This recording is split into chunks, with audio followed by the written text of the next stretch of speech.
That's how we always do it, right? Going in blind. This is the podcast intro. Podcast. It's a podcast. Podcast. It's a podcast. Ooh, podcast. It's a what now? Podcast. It's the Brothers Game Podcast with your hosts, me, Nikolai, and him, Brian. Yeah. Wow. Woo. Brian, guess what? We've been doing this for a whole year. A whole freaking year. Isn't that crazy? I didn't hit the go on the stopwatch. Dang it. Re-roll the intro. A whole year, and you That's still it. don't even have that down. We didn't have Wah. a stopwatch at the beginning. Yeah, that's true. That's fine. Hey, it's the podcast. Yep. 1 year of it. Yes. For some reason, some people listen to this. Yeah. Not a lot, but some. So, Christmas has come and gone. Yes. The new year is upon it's us. already gone. Yes. Yeah, we are recording this on New Year's Eve. Yep. Last day of 2020. Yep. Heck yes. Insert 2020 joke. Haha. Terrible year. So funny. We'll get to wave goodbye as it goes away. Yes. Forever. So, our main thing today is we're going to be doing Christmas Spoils Part 2. That's right. So that was one of our first podcasts. It was just talking about what we got for Christmas, especially video game related. So we are going to be doing that again. Oh, yeah. Oh, yeah. But first, you've been playing anything, Ryan? Yes. One of them is one of my Christmas spoils, Oh. Super Mario 64. Yeah, so you got Super Mario 64 for Yes, Christmas. that's right. I'm still getting in 64 games for Christmas, and I love it. You got 2, in fact, but we'll get into that. Yeah, so we mentioned in previous episodes that when you moved out, we had Yeah. to split the video game collection. And unfortunately, a lot of the N64 games were mine. Right. Unfortunately and for you. so I've needed to build back up my N64 library, especially after the dark times where we sold off a few of the games because it's like, oh, we haven't played these in a Way few back. years. Man, We had no terrible idea. mistake. Yeah. Anyway, so I one of the 4 games I got for Christmas was Super Mario 64. And it's a crime to have an N64 and not have Right. Mario 64. I Exactly. mean, that's just insane. And it's like, yeah, sure, I could get it on Switch, but there's nothing yeah. like having it on the original I console have both. if you can. So, I was always terrible at this game. yeah, kind of. I'm not very good at platformers in general, It's not your thing. but I'm really bad at this one, Yeah. especially. Just the camera, and he's so slippy. It's like like they coated him in oil, and his entire body is just coated in oil, especially his feet. And so anytime you jump and you land, you just slip. And so you just always have to take that into account. And sometimes it's Definitely. just more than you think it's going to be, and you just fly off the edge. And it's funny too because there can be a jump I have made 20 times successfully, and then on the 21st time, I die. You die, and then you. And I'm just fail like randomly in the middle over of the and level. over. I'm not even like trying to get the star yet. I'm just making You're my just way to the platforming. part of the Yeah. level that has it. And I'm not even doing like a bunch of difficult jumps or anything, but I just wind up You just flying fall off off. the edge. Nice. Yeah, it's great. That's great. Now, I am better at so age does come with it Skills, yeah. improved skills. Just Yeah, on their like own. Yeah. I'm better at the game now than I ever was, I think. Because Just because you've played more video games. Yeah. Well, and also because I watch YouTube videos of better people playing it, and I'm like, oh, that's how you do it. Okay. Now makes- the that makes execution sense. is Yeah. still the hardest part, but knowing gotta- what to do does help you for got to sure. actually press the buttons. Yeah. So yeah. So I tried to do it a little more like how you've done it before, where you just get all the stars you can get before you even fight the first Bowser.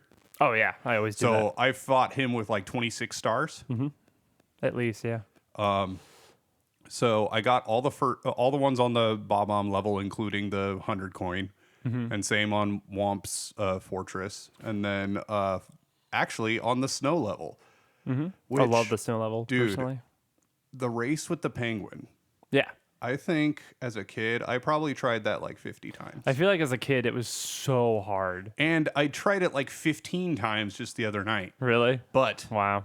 so someone mentioned that the penguin moves slower if you move slower. his speed is relative to yours. Yeah. So if you rush through, And so he's harder to beat. And there was a turn that if I went full speed, I could not make it no matter what I tried. There's a pretty sharp turn near the end, so I'm guessing it's that one. I just slowed way down. I was even behind him for a while, and it allowed me to make the difficult turns, and then I could just shoot forward past him. Yeah. And then it only took me 2 times after I started doing that to beat it. The first time I slipped off the ice at the end, which actually is what caught me as a kid. I mean, that's a narrow spot. It's one of the hardest parts, I still think, is the little narrow ice at the very end. And then I was getting the 100 coin star, and that's where the star appeared. Oh, my gosh. So I had to restart and do it again. Yeah, I wouldn't. Because there was just no way that was going to happen. Yeah, I always do. If I'm doing the 100 coins, I do the race first because there's tons of coins. You get, and then you can don't get want more to than half your coins. You don't want to get stuck there. Yeah. Oh yeah, you can get 60 on that thing easy. Yeah, definitely. And then Jolly Roger Bay, I've gotten love everything that except the 100 coin, I think. Yeah, it's one of the harder ones because there's only 103 coins on the whole level. So apparently there's a way to get the star in the middle at the bottom where all the like bubbles are coming up without Metal Mario, but I tried that and it was too hard. It's for difficult. Me, so it's a clip. It's like a glitch basically. It's not like a real way to do it. It's sort of an exploit. So those are pretty hard to pull off in that game. Yeah, I'm not good at glitches in Mario 64. Yeah. I'm good at the game, but I'm not good at glitches in it at all. I beat both of the first 2 Bowsers back to back. Nice. That's fun. Yeah, and so now I have like 32 stars or something. Nice. How was you get the 8 red coins on the 2 Bowser levels? No. Oh, yeah. Are you gonna go for those? I might eventually, but it's funny. I think the first Bowser levels, red coins are the hardest of any Bowser levels. Oh, really? Yeah. Wow. I find them to be the hardest because like the second one, super easy. You just get them as you go through the level. I think that one's super easy. Yeah. But the first level, especially the last couple red coins, because at the end there's like those seesaw platforms. Yeah. So they're in between the like wall sections by the seesaws. And because of the camera and everything, those jumps are actually really hard to make because it's a thin piece of platform you're landing on. So I think that's one of the hardest 8 red coins in the whole game, just because of that jump. I fail that at least 3 times, even though I've done it a million times. I feel like, it's crazy. Yeah. So I've like drained the water outside. I've unlocked metal cap, flying cap, and phase invisible cap. The blue one. Yeah, the blue one. Nice. Did you get the red coins on those levels at all, or are you gonna have to redo that if you ever do it? Okay, not yet.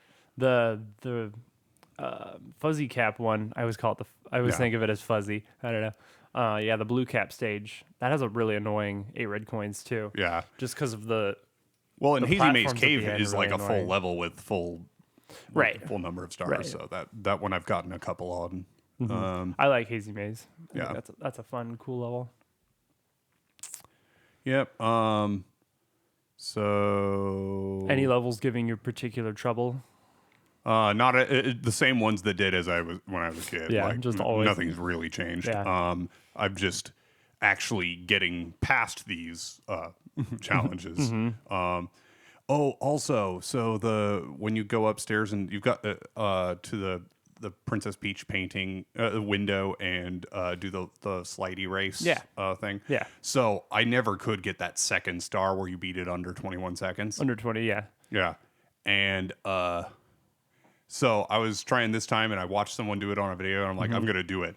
I got to like 21.6 and then 21.1 and then the like 10th try I got it. Finally got it. That's awesome. Yeah, I think I forget if it's your butt or your stomach, which one you're supposed to go on. One of them is faster. I didn't bother with the stomach. Every time I've tried, I don't have enough control. I think it's bottom, but I don't remember. Yeah. But yeah, there's one of those that's much faster, but that helps a lot. Mm-hmm.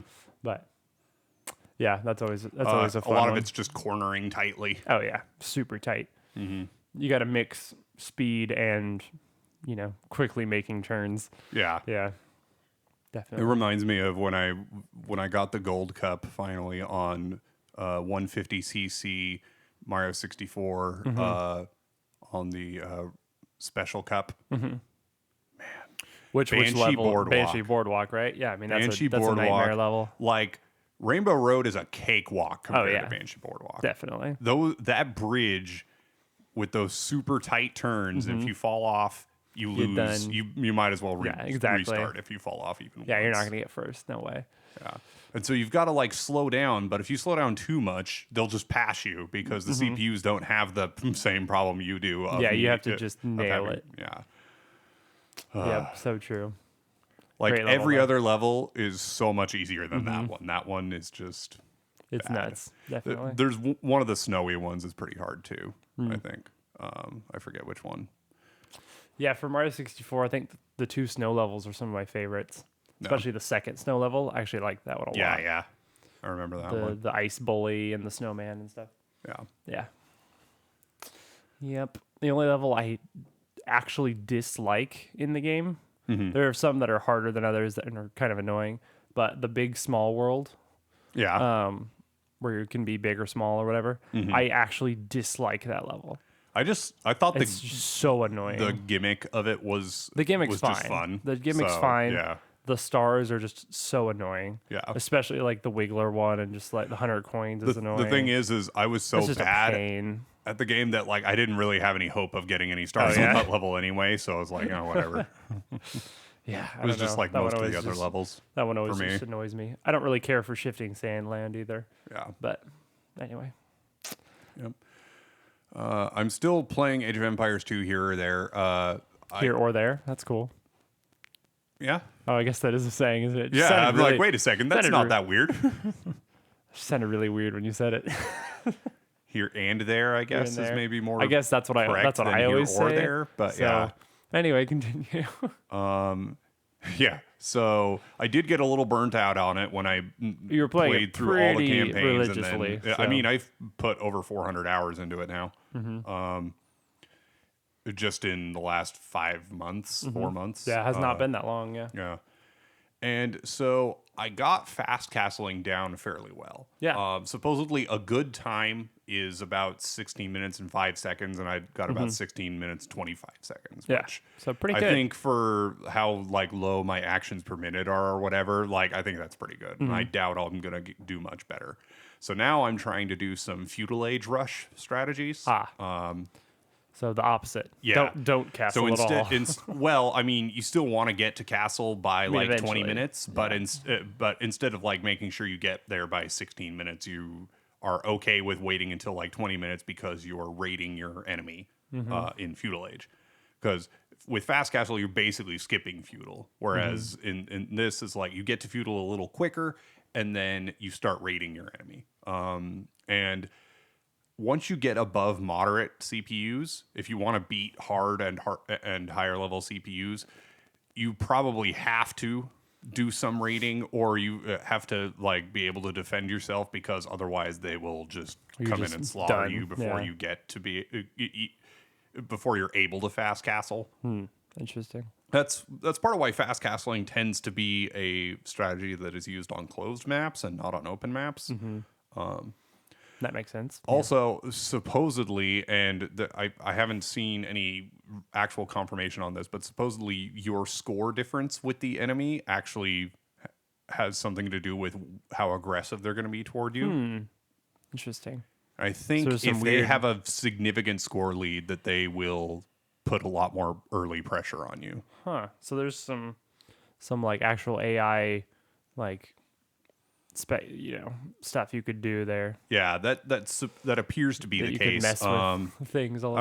I was watching a video by Spirit of the Law who does a lot of AoE 2 math videos. So you could manipulate that, I guess is what I'm trying to say. Yeah, and so like when he had a score lead on the opponent, which he tends to because he's a much better player than I am, he didn't really get harassed all that much. So they're like afraid of you, basically. Yeah, Sort of. they see you as a greater threat, so they're like, oh, I need to be better prepared. Whereas if they have a significant lead on you, they're like, oh, I'm just going to take this guy out now Interesting. because he's not going to be able to do anything about it. And then it's interesting. So like your score, there's a lot that goes into your score. There's like how many resources you have, how many units you have, how many buildings you have, I think, how much of the map you've explored. Interesting. So if you've done a lot of exploring, your score might be higher than it seems like it should be. And the AI tends to do a lot of exploring, so that tends to put their score up higher than a human player who doesn't explore as much. Interesting. And I'm bad at multitasking in the game, so I you don't explore that much, I'm guessing. I don't explore a whole lot early. The way I played before when I was much worse at the game is I explored a lot, but I neglected building up my base, I'm much slower to engage. And so the way I played when I first played the game was like I'd make like 10 villagers or something, and that was like it. And I'd use the rest of that 200 population for military, which I don't think I ever made more than 40 units at a time, which that was the largest that you could have in one group. And so I was wasting the rest of the population, really. Although it was brought up that in the original Age of Kings, the average pop limit was 75, not 200, because of how lower spec the systems were back then. So it was actually pretty normal to have at least at the low level, to have 10 to 15 villagers and the rest be military, because you only had 75 total. You need military, yeah. But I often would bump it up to 200 so that I could have a lot more military. But I never really made use of the full population, because I didn't create hardly any villagers. And so I think me as a 13-year-old playing this game would have actually done even worse than a lot of these low elo ranked players, because they at least create villagers. Now they might cap off at like 50 when they should be capping off at like 100, but still 50 villagers is way more than 15. Yeah. So Interesting. Yep. I've played the DLC for Pokemon Sword a little bit here and there. Oh yeah. I still haven't touched that. Gosh, I need to. I want to play that some more. I've been wanting to play Pokemon a little bit, so I should probably get on that. Yeah. Yep. I was thinking about just breaking out Leaf Green. Yeah. So I'll tell the story. I had a little fiasco with a new computer. So tell that. So I have, my computer's old. It's over 10 years old at this point. As of like February or March of this coming year, it'll be 11 years old. Yeah. But it still has been plenty for what I use it for. I still have not really reached the limit of what it can do, because I don't play new games. Like I tried playing Destiny 2 on there. It was pegging the CPU the entire time. Yeah. Which I could still play it, especially if I lowered the settings a little bit. Like I put the settings the graphic settings as high as they could go, and it pegged the CPU, but I could still technically play. Like my character would move around, it wouldn't crash or anything, but I don't think it could have handled that for a long period of time. And if I lowered the settings, it would have been fine. But I don't really play Destiny 2. That was just to kind of see the limits of what my computer can do. And I know there are even more demanding games out there. Yeah, but definitely. I just haven't had any interest in them. But having only USB 2 ports has been really annoying for transferring stuff off of flash drives. So that's ancient technology. Yeah, so I wanted USB 3, and I wanted a little bit more CPU muscle, because now that I've got a GTX 1650, it doesn't get pushed as hard as the CPU does when I play games. Like when I play Age of Empires, it's hitting the CPU a lot harder than the graphics card, and I wanted a CPU that could keep up a little bit better, and that can do a little more things in the background, so I can have like a web browser open while I'm playing a game and it not be a big deal. So companies buy computers a lot of times. Big companies will buy computers in bulk from Dell or Lenovo or HP, and they'll buy a bunch of Optiplexes or HP Elite desks or Lenovo Think Centers. And then when they upgrade, they do like a forklift upgrade. They just upgrade get rid of a whole department all at once. Yeah. And they'll do it only like 5 to 10 years. They'll do it like 5 years after they bought the last set of computers. So you have these recently used, great condition computers all over eBay. Yeah, just sitting around. For dirt cheap sometimes. Like I bought like ridiculously. I bought an i5 Optiplex for $75. Yeah. Ridiculous. If you're building your own computer, you could build one with the cheapest parts and you won't get it below like $200. Right. No way. Yeah. So 75 is insane. Yeah. 75 for a working computer is already a decent deal. Right. The fact that it was a Gen 2 Core i5 quad core processor with 8 gigs of RAM. Yeah. It's like amazing. Yeah. You'd buy it just for those parts even. Yeah, exactly. Like just the CPU, motherboard, and RAM together would have been worth a lot more than that. 75, yeah. And so I found for about $155 an i7, a third gen i7 with 16 gigs of RAM, Dell Optiplex. Like, great. Nice. So I bought it. I tested it. It worked fine. But I'm like, I have this new computer case, big fat full ATX tower, and a big beefy power supply. Yeah, the monolith. And I was like, okay, I'm going to take the Dell motherboard out of this cheap little Dell case, which nothing was really wrong with the case, but I have this new nice one. So moved the motherboard over into there, got it installed, got it hooked up to the power supply, and I had all these errors. And it turns out Dell does a lot of these proprietary connectors. Stupid Dell. Yeah. And so I didn't know Dell was Apple. That's crazy. I actually managed to address just about all of the issues that I had. Yeah. Got little chips and like adapters and the stuff. Power button. The power button is not a normal. It doesn't use the normal connectors that if you buy a motherboard and then put it in just to a generic case, there's certain standards of like power button switch goes here, power LED, HD hard drive LED goes here, and it's all pretty standard.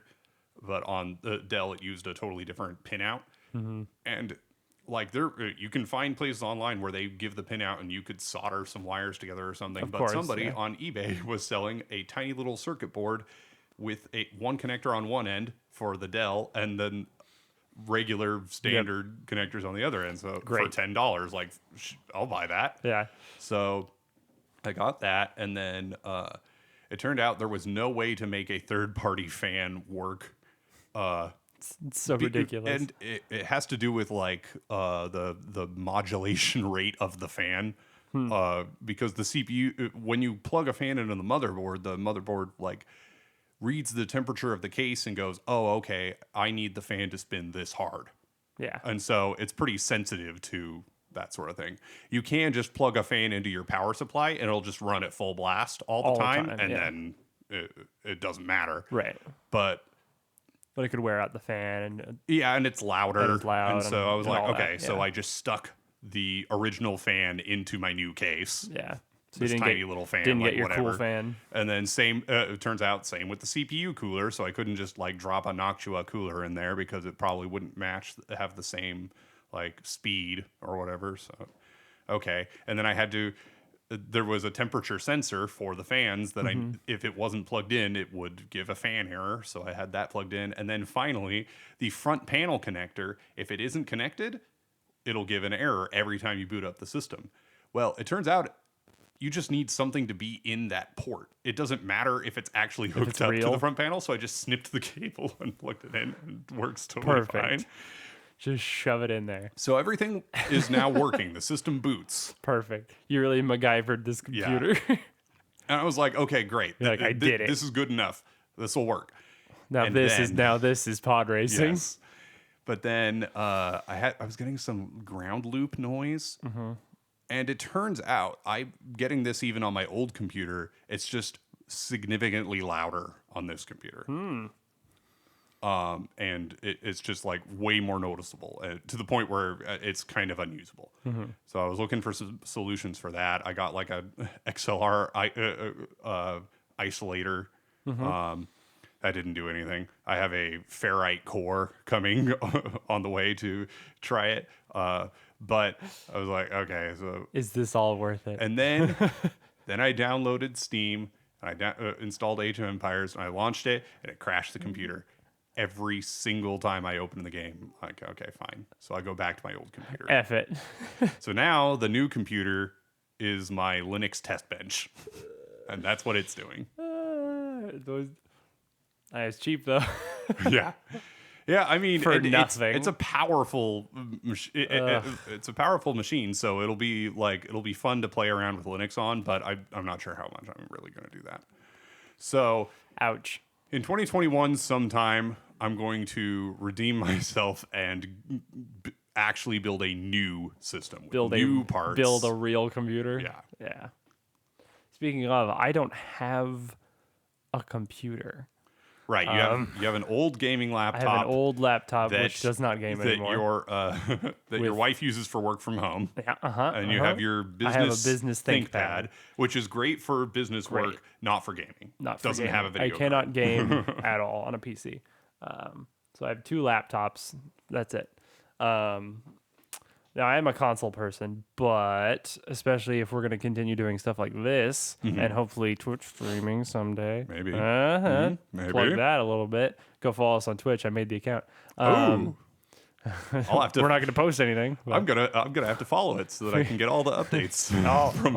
You'll know when we're streaming in like a year probably. So we have put together a list of parts for me. To build a real gaming PC with excessive RGB, as it should be. RGB, because RGB amazing. Boosts the performance. Exactly. I mean, Absolutely. You can't play games without it. Nice monitor. You want to go blind whenever you look at your case. Yeah. Yes. Exactly. It better have a clear side so I can see. So I can see everything. Requirement.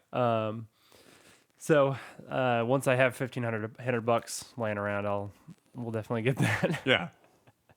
Which, as a new homeowner, which will be never. Right. But, that's not true. But, it'll happen. But that'll be fun. Just got to get more, get some podcast sponsors. We'll get that. So, if you guys want to, if any, laptop, if any companies want to sponsor us, here's some free. We're listening. Yeah. I'll take Cooler Master. I'll take anybody at this point.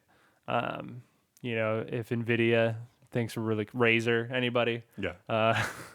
Thinks we're really cool. Go ahead and give us some free parts.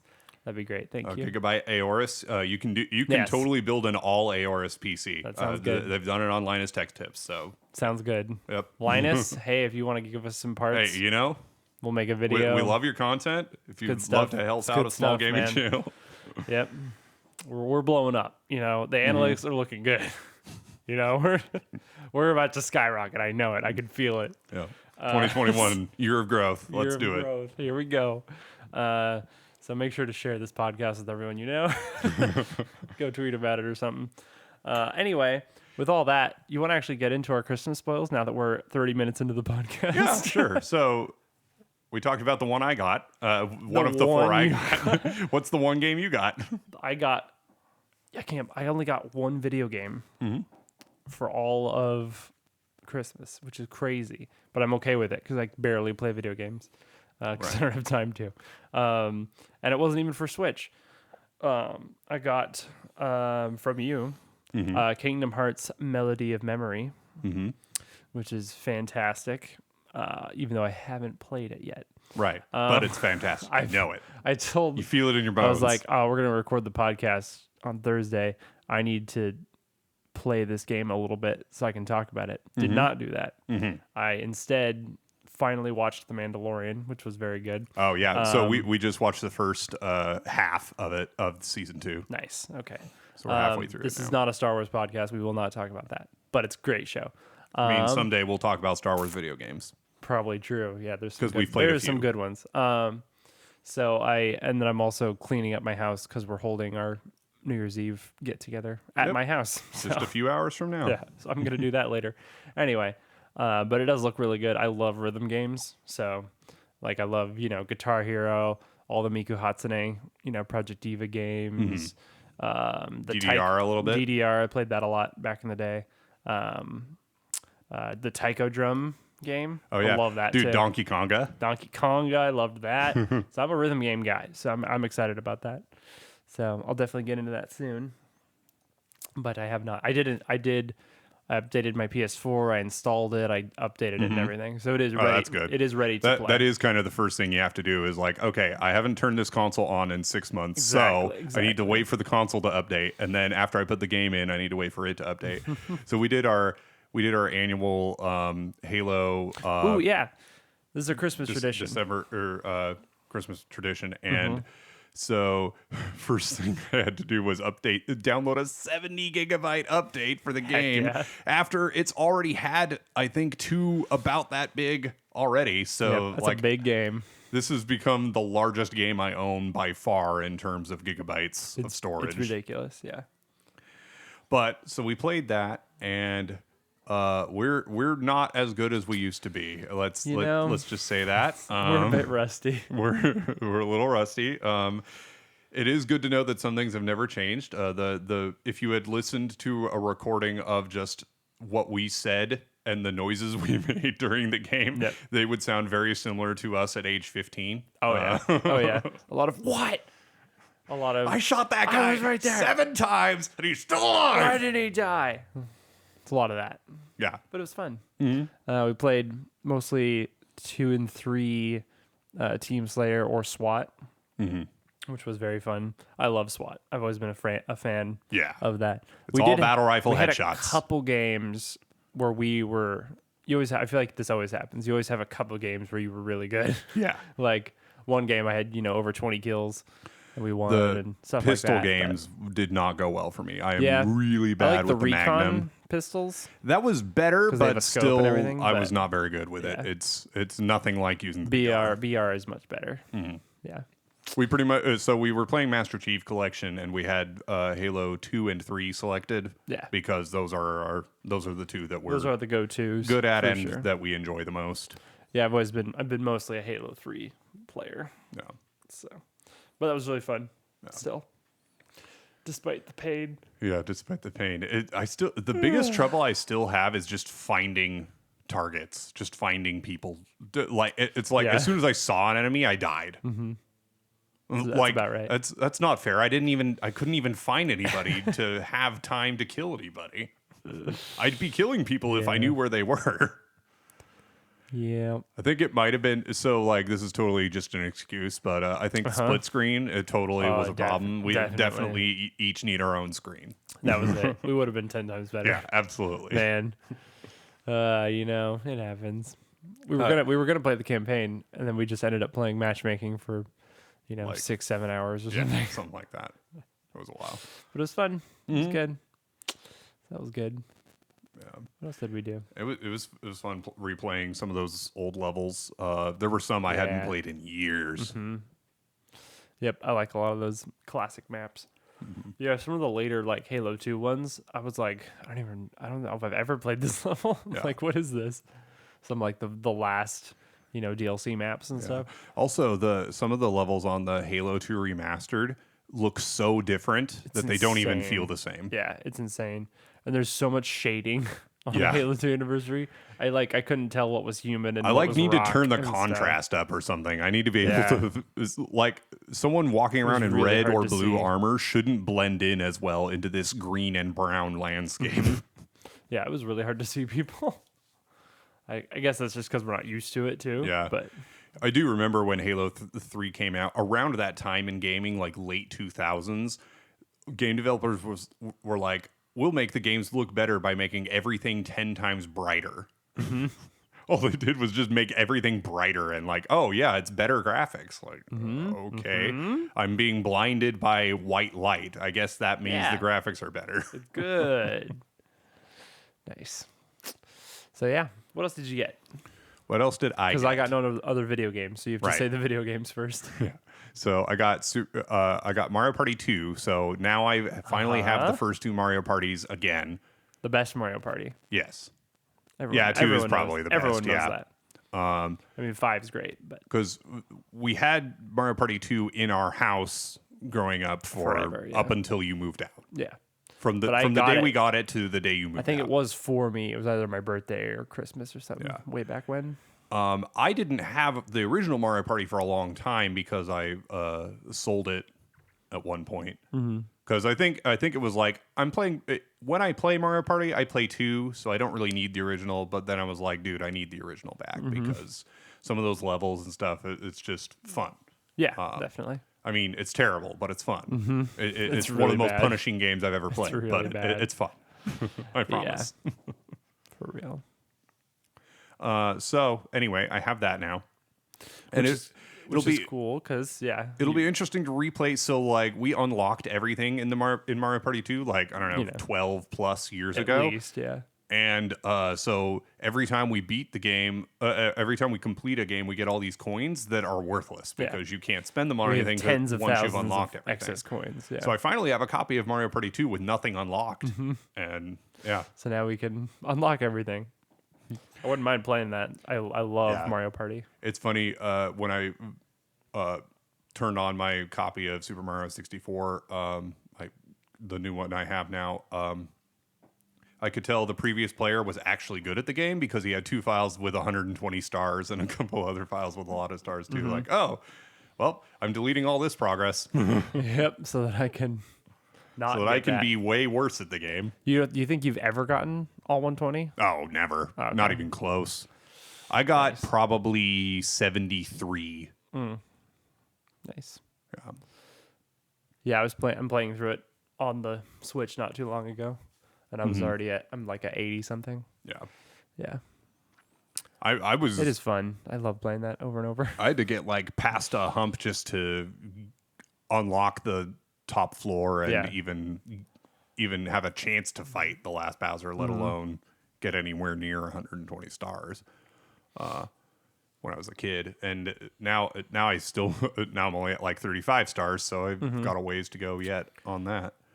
You could go for it though. I don't think I'm ever gonna get 120 stars, but maybe I could get like over 100. That would feel like quite an accomplishment to me. You should honestly. try to go for 100. Yeah. That'd be cool.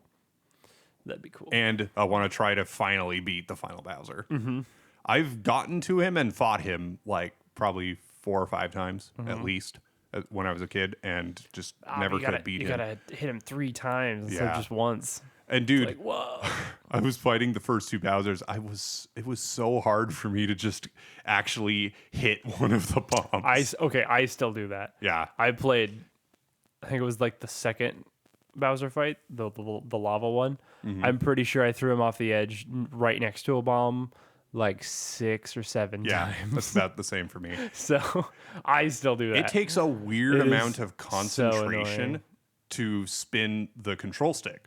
Yeah. Enough concentration that like I can't really like have my brain, one part of my brain doing that while the other part is watching the screen to make sure I let him go at the right time. And it doesn't make any sense when you let him go. It doesn't quite line up right. I don't know.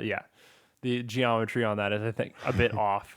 So. And then it'd be nice if I could see the hitbox a little better, because I can't count how many times I have gone to grab his tail or grab any or punch an enemy hit and walked into them instead. Like, okay, if the hitbox matched what I was seeing right now, that would not have happened. Yeah. So no, definitely. Yeah. Definitely a thing. The textures are not in the correct spot. It's almost like it's a really old game or something. It's crazy. Only 24 years old. Yeah. Man. Yeah. Yeah. As old as me. Hey, it came out when I was born. Speaking of, there's these new collectible. I really want to get one. They're for the 35th anniversary of Mario or whatever. There are collectible T-shirts for like every mainline Mario game, or at least the old ones that come in like a replica box of the game. Sorry, I just hit my mic. Replica box of the game. So like, and there's one with like the N64 box with like a Mario 64 shirt. That's nice. Awesome. It's really nice. I really want to get it. I saw a post the other day of this guy was going through his grandma's stuff, and he had this. He found this note from Nintendo, and it was sent to his grandma, and it was a refund for something, and it was from the year '96, and wow. And they were like, "Oh, it was probably an N64 refund." Yeah, how interesting. Yeah, got to frame that. That's weird and cool. Yeah. Yeah. It like had all the official Nintendo branding all over the letter. That's cool. Like, I love old school Nintendo stuff. Yeah. like just the old helpline. Yeah. You know, with Mario with a little screwdriver. You know. Yep. With the phone number. I love old Nintendo stuff. It's great. Yeah. That's awesome. And so I've got Bloodborne. Yes, I got you those 2 games as well. Yeah, Bloodborne and Dark Souls 3. Dark Souls 3. So I don't have Dark Souls 2, but I have Dark Souls 1 It's and 3. the worst one. So. That is what I am told. So I wouldn't worry about it. Yeah. Those are both my favorites. Dark Souls 1 is good, but Bloodborne and Dark Souls 3 are amazing. I've heard it said that in Dark Souls you have to like kind of know what you're doing and be a little more careful, whereas in Bloodborne you just gotta run with wild abandon and just gotta go for it. Just blast through. I mean, you gotta dodge too because you'll die real quick. But no, it's awesome. I love the aesthetic, the bloody dark gothic look to Bloodborne is super cool. Yeah. I love that game. So, yeah, it's a crime to have a PS4 and not have Bloodborne. So, well, there you go. Yep. I'm no longer committing. Enjoying that. I'm no longer a felon. Also, Dark Souls 3 is cool. I like the looks of that too. It's more medieval looking. There's a lot of knight armor and cool weapons and stuff. Yeah. I think you'll be into it if you play it. So, yeah. Yep. You've given me more work to do, so that's great. It's work for sure. It's definitely work. So some games kind of feel like work, like beating all the campaigns in Age of Empires. That was work. Some games, man. Some RPGs especially. There was a point where it was like, I'm not really playing this to have fun right now. I'm playing this to accomplish something. Yeah, that's why I played. I haven't played Animal Crossing as much. As the novelty wore off a little bit. Yeah. And stuff. I probably will pick it back up eventually, but... It took you this long to get to the point where it took me like... Oh, yeah, it took me over 6 months, but It took me like 3 hours to get to that point. I was playing it every day for many months. Yeah. Yep.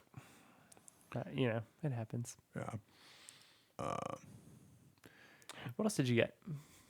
That was it for games. Yeah, but let's talk about whatever else.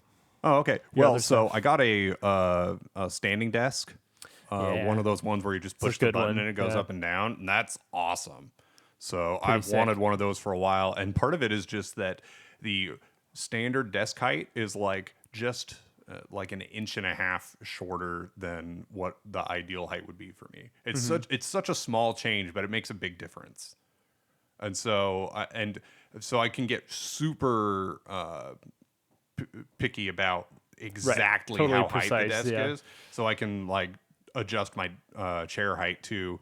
And like I have my monitor and my studio monitors on a shelf on my desk, and I'm actually going to put them each on their own individual stand so that I can have even more control, and hopefully finally have 2 screens again. Yeah, because I don't have room for the 2 monitors and your the giant speakers. Yeah.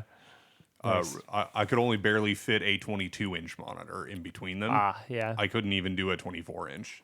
And frankly, I think I'd rather have 2 22 inches than even a single like 32-inch or whatever. I think just being able to do full screen on 2 different a full screen app on one and then another full screen app on the other. And then like I can have a game going on and a browser on the other window. Yeah, definitely. I like being able to do that. That'd be really nice. Yeah. And right now, my work computer has my nice 1080p monitor, and my home computer has my 1280 by 1024 Your garbage old DVI monitor. So I'm gonna get a new monitor. That's a good idea. Just so that I can have do that. I could probably not standard ask my boss to bring one from the office, but I want to have a second nice monitor anyway. So nope, for sure. Yeah. Nice. Yep.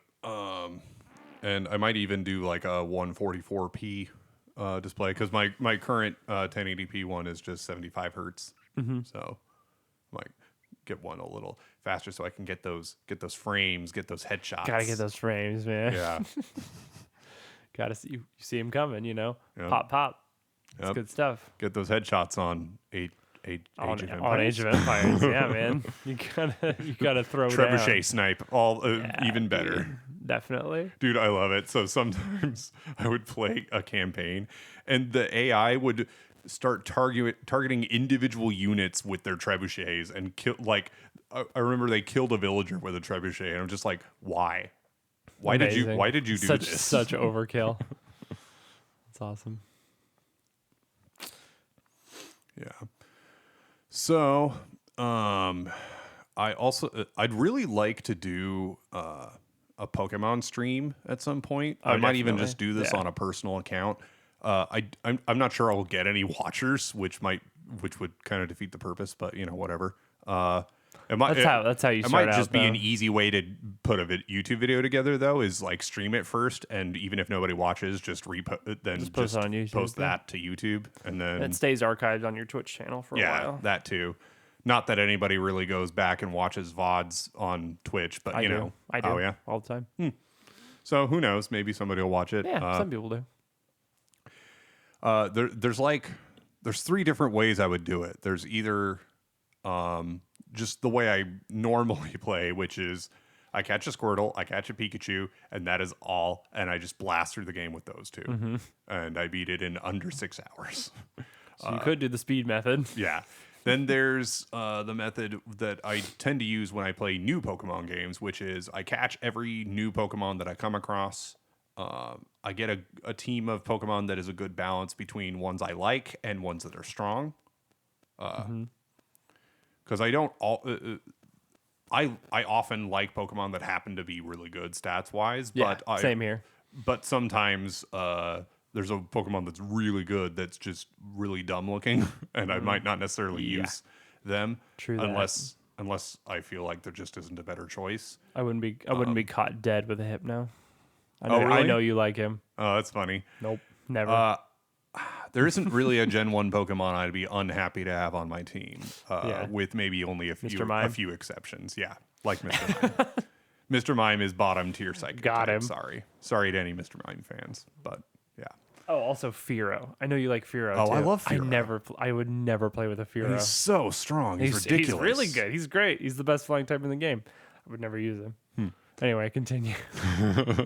I would use Dodrio. Sorry to rag on 2 Pokemon I would use all the time. I would use Dodrio, except you don't catch a Doduo until after Celadon, which is just too late in the game. That's the other thing. Especially, so this is a problem I think I've actually even talked about this already. That's the problem of Gen 1. The problem, it's a problem with a lot of Pokemon games, especially the earlier ones, is that all the good Pokemon are in the late game. Yeah. So if you want to actually build up a bunch of EVs, you're gonna want, and you don't want to just grind all the time.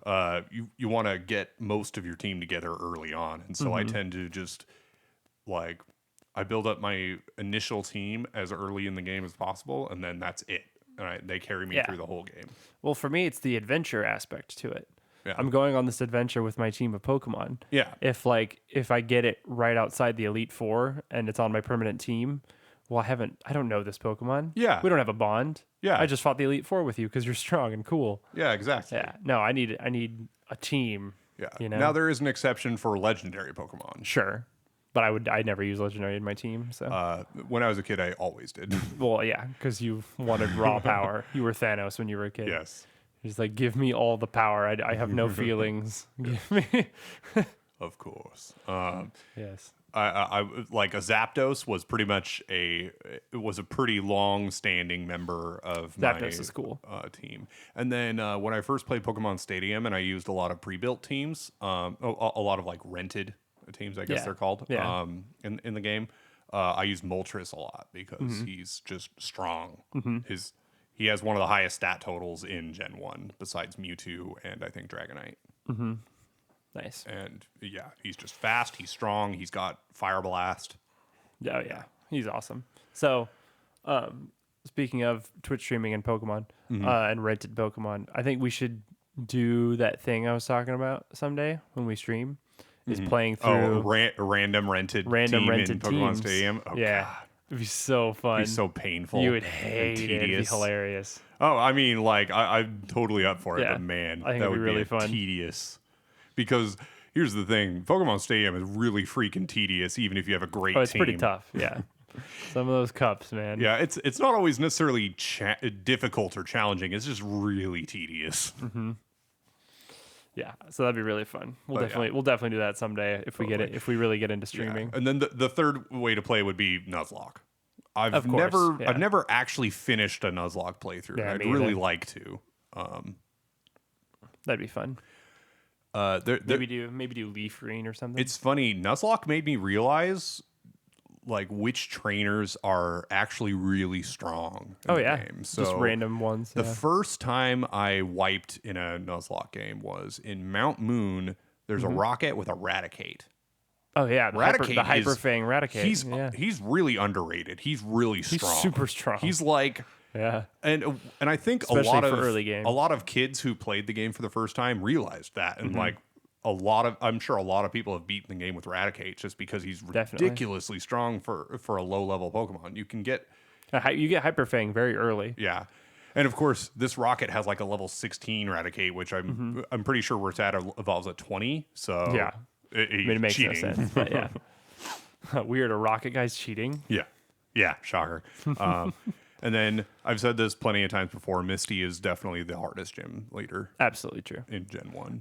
Just because of just 'cause Starmie. average levels at the time and whatever. It's Like, the jump in power. If I didn't have, what it is. And the thing is, like, I would often catch a Pikachu, and he would still get one shot by Starmie because Pikachu is actually very frail. Yes. He's strong. He has a lot of damage, but he's really frail. But you only have Thundershock at that point, probably. I mean, you could really grind and get Thunderbolt, but and so I'd grind. Well, he doesn't. I don't think he learns.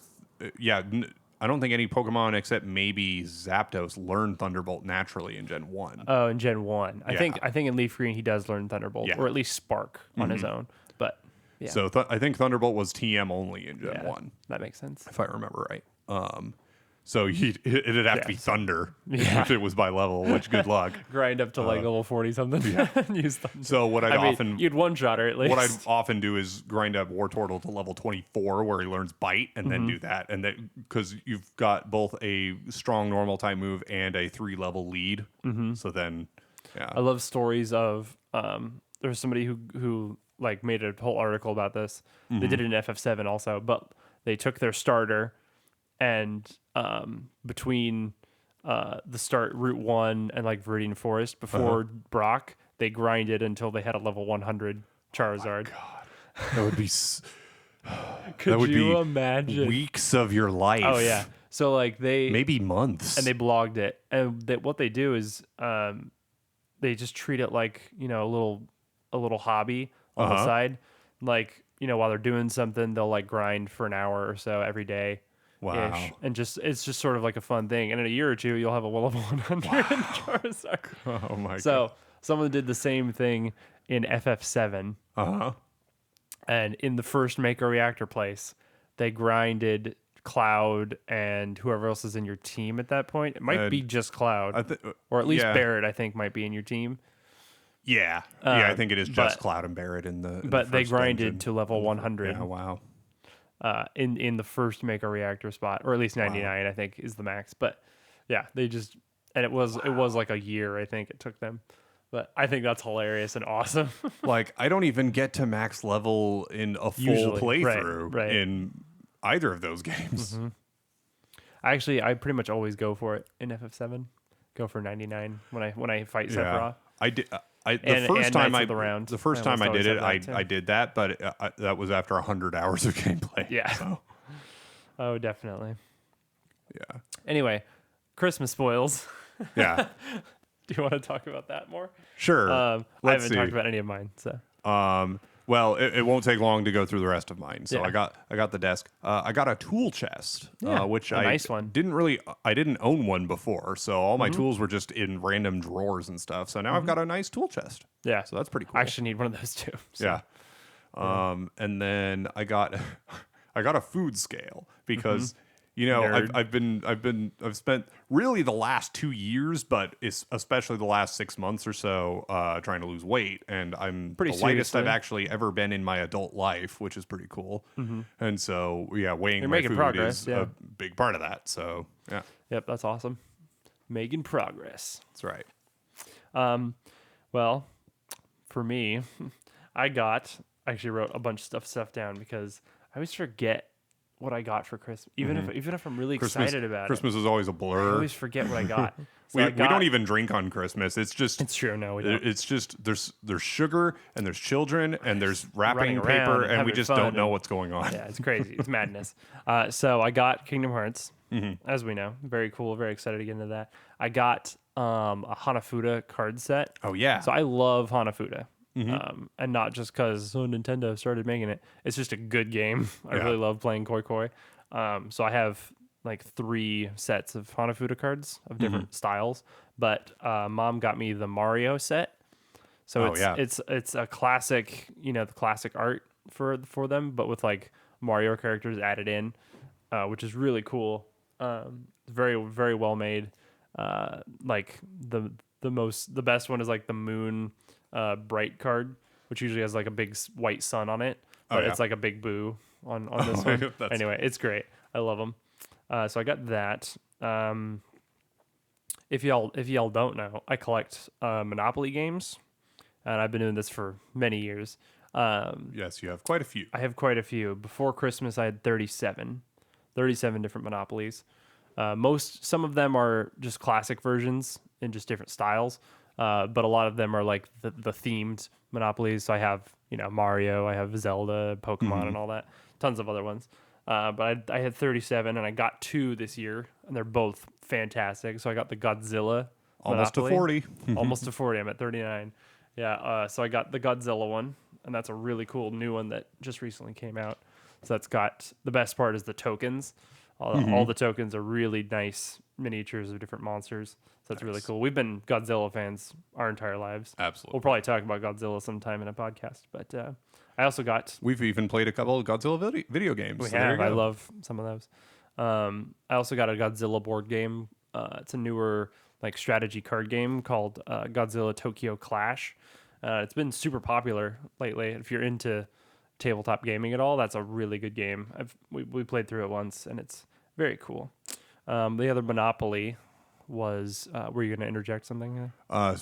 Speaking of tabletop games, we might Yes. talk about that a little bit too. Yes, because we actually love board games, and we have quite a collection now. So anyway, the other Monopoly is really cool. So I had a couple years ago, I think, at least 2 years ago, my wife got me a huge wooden deluxe Monopoly. That's like full size. Yeah, it's beautiful. Has a drawer honestly. for all the stuff. It's super cool. It's the coolest one in my collection for sure. But this year I got another sort of fancy wooden one. But this one folds in half, which is kind of cool for storage and stuff. Yeah. So it's a little thinner, but it is all wood, and you can like see the wood grain on everything. So that's really cool. It has a really nice money tray, like a banker's tray. No joke. The money Yeah. tray was one of my favorite things. As It's- a yeah, little it's the kid, I selling always point for wanted me. like a cash register. Yeah, I And it love was that stuff mostly too, for yeah. like just like keeping all It's keeping just the like. beautiful organization. And is I what mean, it I only is. had like I don't know $7 to my Right, name most of right. the time, so it's not like I had a lot of money to organize. But when I did have it, I wanted like those bill clips and everything. So yeah, the money tray is the coolest part of it. It holds all the bills, but it also holds the properties really nicely and everything like that. So that one's super cool. So I'm up to 39 now. I have a pretty ridiculous collection. So what else did I get? Let me look here. I got the Hanafuda, the Godzilla game. I got a really nice teacup. I'm obsessed with. My mom and I both are obsessed with mugs and teacups. It's an addiction and it's unhealthy and it needs to stop. Brian does not like it. We love coffee and tea, and we love things that hold those things. So there you go. But I got a very heavy stone ceramic teacup with like a wooden handle, and it's very, very super nice. Came I in a did have super to nice admit that box. it was pretty cool. Pretty cool. And it comes with a like insert tea infuser that's also ceramic, but as like an actual metal screen on the bottom. Because I don't like the type with just holes in it. Doesn't strain as well. Anyway, super cool. Absolutely love that thing. I'm using it like crazy. The last thing, which we'll touch on D&D a little bit here near the end of the podcast. My wife got me this like insanely nice Dungeon Master's bag. And so I was curious about it, so I actually Googled it, and this is like the nice one. Like, it's the Dungeon Master's bag. So it's got all these compartments for everything. It's like and it even looks like some adventurer's like rucksack. Yeah, it's got whatever. a sweet look to it.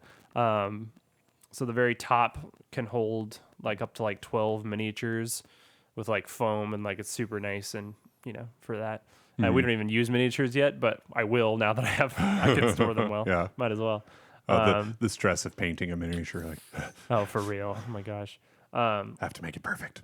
So that's the top layer, and then the main compartment is like the perfect size for the rule books and the handbooks and stuff.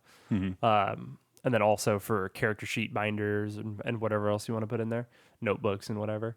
Then the front pocket is great for dice. It holds all of my dice. It can hold even though I have a lot, so that's really cool. You have a lot more than I do. So. Yeah, I have at least 12 sets of polyhedral dice. Then there's two little side pockets where I put all the mechanical pencils and erasers and just other random things. There's a lot of that. And then at the bottom, it has two straps for a rolled up grid map. And I have one of those, so I shoved that in there, and it holds it like perfectly. So anyway, that thing is insanely cool. And speaking of D&D, we're actually making a campaign right now. Yep, I've got my character. It's a paladin. Yes, we just made yours a couple days ago. I am DMing. We haven't really played. We've never finished a campaign. Yeah, we've played a couple with with other friends. The problem is we always have a huge group because we just have a lot of friends that like to play. Yeah. So we had we can't ever meet hardly. We had like 8 or 9 people, I think, in this campaign. Even before COVID, we had we met like once every few months. Yeah, it was rough. So I'm doing it with just me as DM, my wife Brian here, and our mom, who's a huge nerd and likes playing these things. Yeah, which is cool. So it's just gonna be the 4 of us. I've already written out most of it, so we're gonna start that fairly soon, probably. Yeah, hopefully. And it's interesting because like. I haven't played a lot of proper D&D except for the couple of campaigns we started like 2 or 3 years ago. But I've played lots of fantasy RPGs, so we get a lot of stuff is not new to me. But having to like role play a character, which the role play I've also done that too, but in a very different context. Yeah, a little harder when you're just sitting there and you have to just say it. Yeah. One of the hard things is just like knowing that you can do things.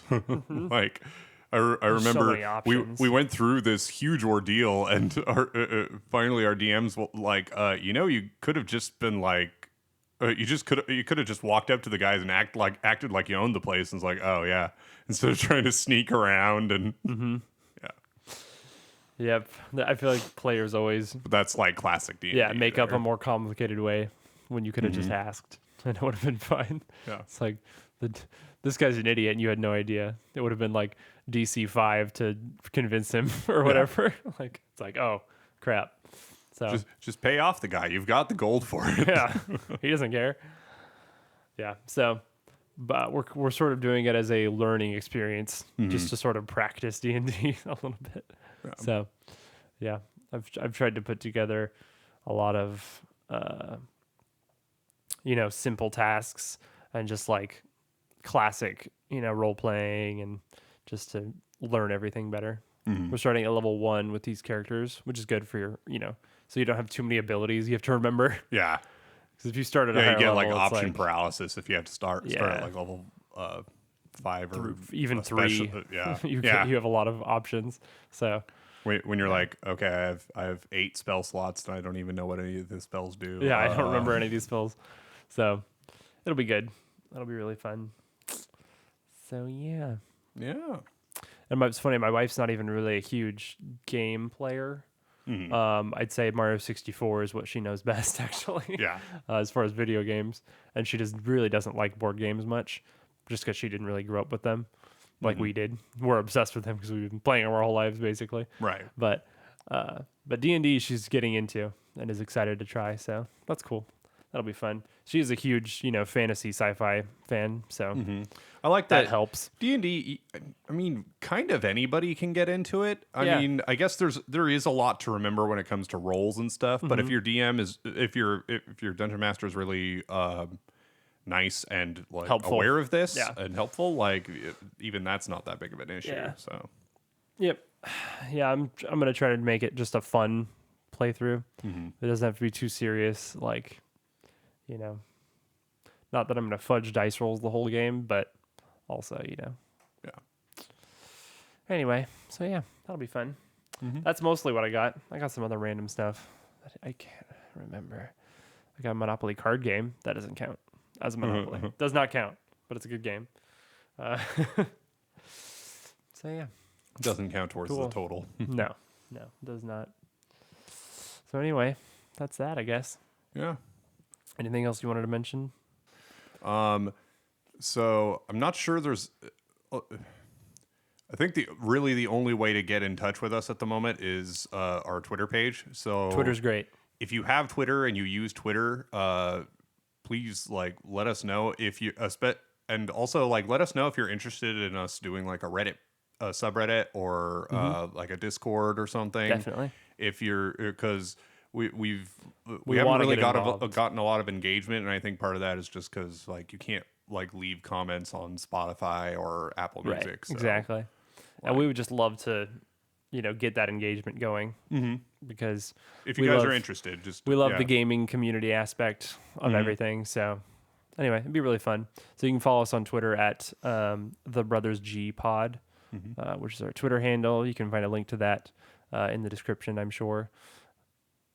Yeah. I winked at Brian, tell him to do that. I think if you go to thebrothersgame.com, brothersgamepodcast.com. What is it? Yes, it is thebrothersgamepodcast.com. Okay, go to that. That will take you that to will our also Twitter page take you to our Twitter page as well until we have our own website. Yep. So that'd be great. Leave us a review if you're doing Apple Podcasts. That's super helpful also. Like us on YouTube, whatever you want. At the moment, Apple doesn't think we have enough engagement to give us any analytics whatsoever. So we don't have any insight into how we're doing on Apple except for number of downloads. Downloads, ratings, and reviews on Apple would be super helpful. So we have one review, which is nice, but yeah, it'd be amazing. So thank you all. Hey, you're all pretty cool.